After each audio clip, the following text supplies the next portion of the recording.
যে এটা যুবক, এটাও যুবক, যাকে কোনো সুন্দরী নারী আহ্বান করছে জিনার জন্য, সুন্দরী উচ্চ বংশের নারী, যে আসো আমার সাথে জেনা করো, ওই ইউসুফ আলাইহিস সালামের মতো, মনে আছে? ইউসুফ আলাইহিস সালামের ঘটনা মনে আছে? আচ্ছা, কিন্তু সেই যুবক বলে, সেই ব্যক্তি বলে, ইন্নী আখাফুল্লাহ, আমি আল্লাহকে ভয় করি, আমি তোমার সাথে খারাপ কাজ করতে পারবো। এরকম ছেলে এবং এরকম মেয়ে এখন সমাজে খুঁজে পাওয়া যায়?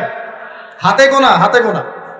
আপনি অনলাইন ঘাটাঘাটি করেন, গুগল করেন, ক্রস চেক করেন, দেখবেন বাংলাদেশের 25 বছরের কম বয়সী ছেলে আর মেয়েদের জেনার হার কত আপনি বের করে দেখেন। 25 বছরের কম যে যুব সমাজ আমাদের সামনে আছে, তাদের মধ্যে কত পার্সেন্ট যুবক এখন পর্যন্ত ফিজিক্যাল সম্পর্ক করেনি কারোর সাথে, আপনি খুঁজে বের করতে পারেন।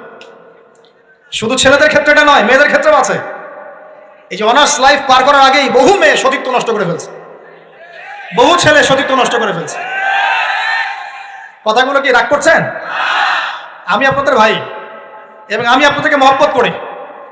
আমরা জেনার পথে যাব না, আমরা হালাল সম্পর্কে থাকবো ইনশাআল্লাহ। যখন আপনি জেনায় চলে যাবেন, আপনার কলব থেকে আল্লাহ নূর নষ্ট হয়ে যাবে। এটা এমন একটা পাপ যেটা করার পর মানুষ আল্লাহর সামনে মাথা তুলে দাঁড়াতে পারে না, লজ্জায় চোখ নেমে যায়, ইবাদতে স্বাদ পায় না। যখন হারাম সম্পর্কে, ফ্রি মিক্সিং, এগুলোতে মানুষ থাকে, ইবাদতে মানুষ স্বাদ পায় না। দিনের পর দিন ইবাদত করে, মনোযোগ আসে না, মন লাগে না, চোখ দিয়ে একটু পানি বের হয় না, আল্লাহর জন্য কাঁদতে পারে না, কারণ মনের মধ্যে তো নূর নাই। আর যখন একটা মেয়ে বেপরদায় থাকে, অনেক ইবাদত করলেও তার এই বেপরদায় থাকার কারণে সমাজের বহু মানুষের চোখের জেনা হয়ে যায়। এতে করে ওই সব মানুষের পাপের ফল এই মেয়েটাকে ভোগ করতে হয়, এবং মানুষের চোখের বদনজর লাগে, ওই মেয়ে অসুস্থ হয়ে পড়ে মানসিকভাবে, শারীরিকভাবে। আমি আমাদের যুবক ভাই এবং যুবক বোনদেরকে রিকোয়েস্ট করব, আল্লাহর ওয়াস্তে চরিত্রটাকে পবিত্র রাখার চেষ্টা করুন। আল্লাহ পাক তৌফিক দান করুন।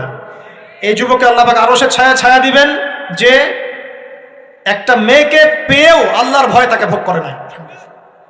আল্লাহ পাক এরকম যুবক ঘরে ঘরে তৈরি করুন। তাহলে কি করবেন ভাই? হালাল উপার্জনের ব্যবস্থা করবেন, ব্যাস সরাসরি বিয়ে করে ফেলবেন।